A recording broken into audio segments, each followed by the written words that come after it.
But the ceremony day for me is not so comfortable because when I arrived there, then the driver told me just before 3 days before there still a very heavy snow there. It's already May, but it still have very big snow there, and even it is even deep to the knee. So it's very big. But when I arrived there, I cannot see any snow on the ground. Just you can see the snow mountain, but on the ground everything is clear. The sky is very clear. There's no any of wind. So cannot believe that just before 2 days there have snow, very heavy snow.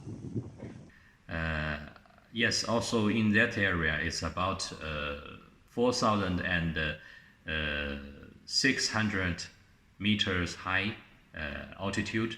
As that area, you even cannot see not a lot of. There's even no plant there. Just a very small grass on the ground and looks brown or yellow and cannot really you can see any green. Then I just arrived and go to the hotel, and I already booked the best hotel at that place. Actually, in that place, the condition is not very good, and the hotel I booked should have some. They have some hot water, and also they have a heater there, but it's still very cold. I feel very cold at that place. For me, I rarely have altitude sick because I go to Tibetan area very often, and at Lhasa it's about 3,600 meters high, but Ali is 1,000 meters higher. So at Ali, I feel not very comfortable, and the most problem is I feel very cold there. I put on all my clothes, snow clothes, or all the clothes, and I sleep on bed and covered with myself with all the things I can find, and also I open the heater, but it still feels very cold. I'm very concerned at that day because the journey is just beginning and a lot of things need to do. I'm very afraid of if I get a bad cold, and I use everything I know to treat myself because I learned some of traditional Chinese medicine. I use every method I can to treat myself, make myself feel better. But finally, I find one thing is most useful is the Tibetan milk tea. I go to a Tibetan tea house, and in the Tibetan tea house, it's very.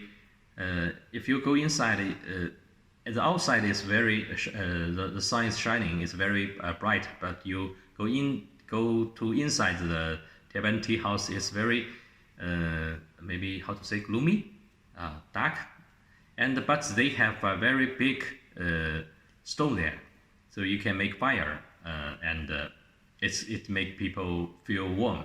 And when you have a bottle of the Tibetan tea, it's very quickly make you warm. And I still can imagine the smell, the taste of the tea. Some people not like the taste and the smell of the Tibetan milk tea. They call that maybe it's not milk tea, it's butter tea. And in India or Tibetan area, call that ghee. It's made from the butter and more light part of the butter, and it takes a little kind of smelly, but to me it's very comfortable.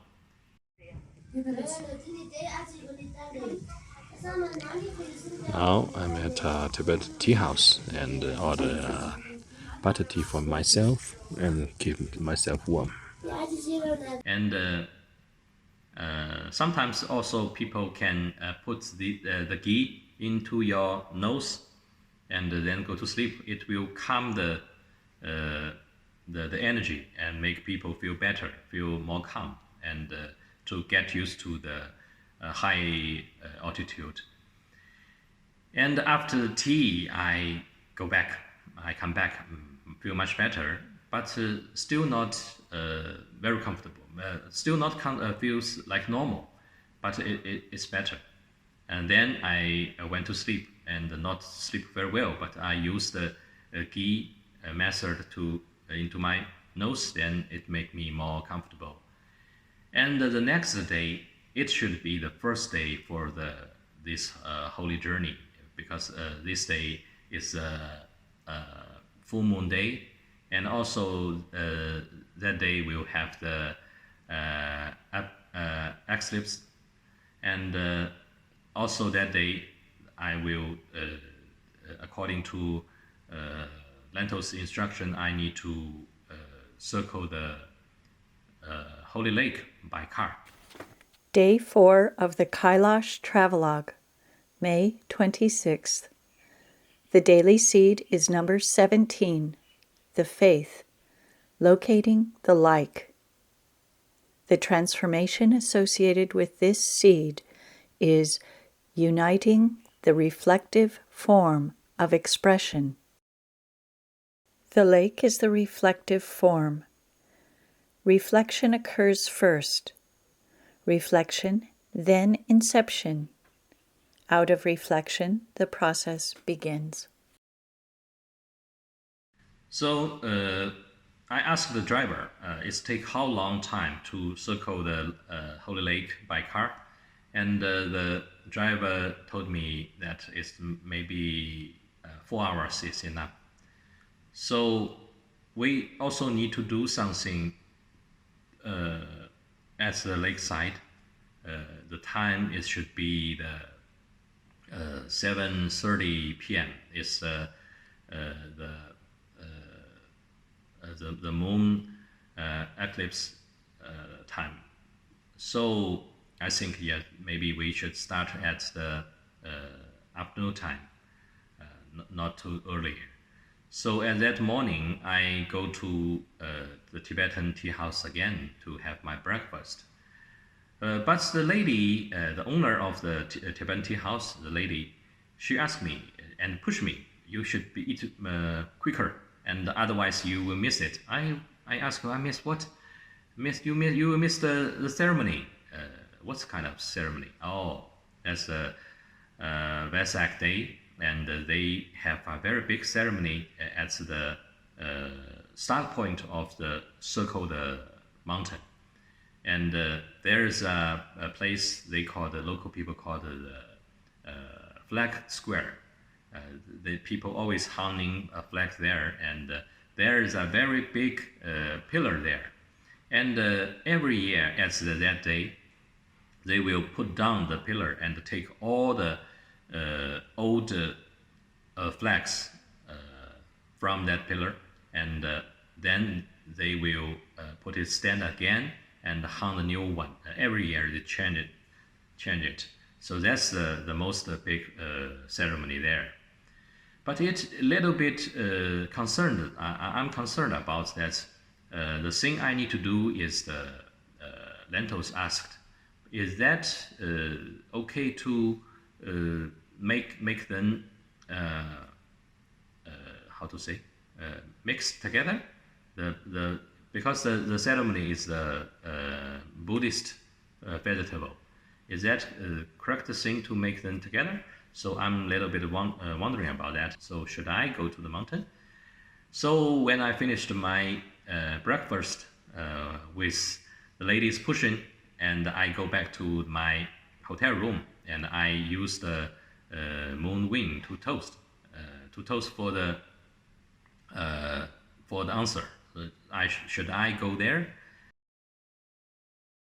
Tossing the moon wings is a simple process which allows the individual to select a seed. Then when I told I get the seed is into the opening, the vast located. So I think, oh, it told me that I should go to the opening. That's the opening place. So I make my decision, I will go. But at that time, it's very close to the ceremony, and it takes maybe 7 kilometers from Daching, where the hotel located, to the flag square. 7 meters for me to walk. It takes a long time, especially at that high altitude, high altitude. So the probably we need to waiting for a car to bring me there. But actually, there's no car at that time because all the car already at the flag area at that place.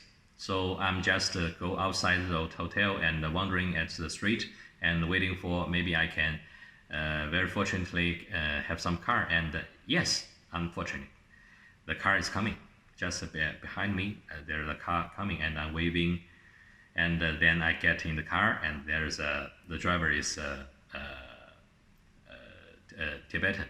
I will explain one thing that I have already booked a car to circle the lake. Why I can't ask that car come? Because that driver is Chinese, and that are not allowed Chinese people to go there because their whole area is running by a company, a Tibetan tourism company, and this company not allowed Chinese cars, Chinese drivers go to there.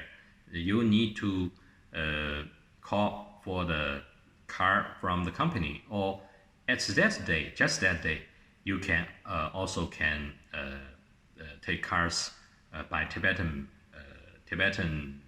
drivers, because local people can go there driving their car. So I meet the Tibetan guy, and he drive the car, and I asked, why you so late to go there? And he told me, I've already been there. But the people there, they said you should have your ID card and to register. Otherwise, you are not allowed to go inside. So I come back to hotel because I change my clothes and I forget my ID card at my changed clothes. That's why he go back to hotel, and that's why I have chance to go with him. Then when we arrived at the flag square, we find that no one is checking for the ID card. Everyone can go there inside. So I think that guy is just bring to catch me, to pick me up. Now here is a big ceremony.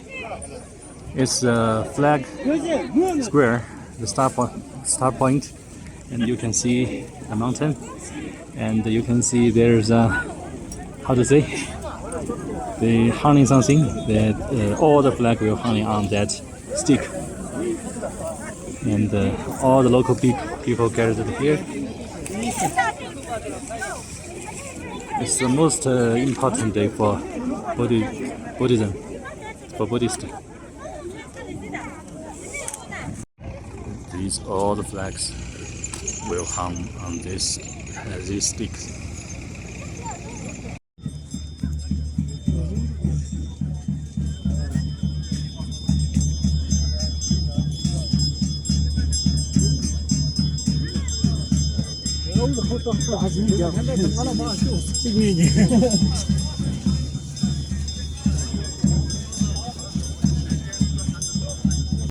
So I think just at that moment, just after I into the opening, I'm qualified.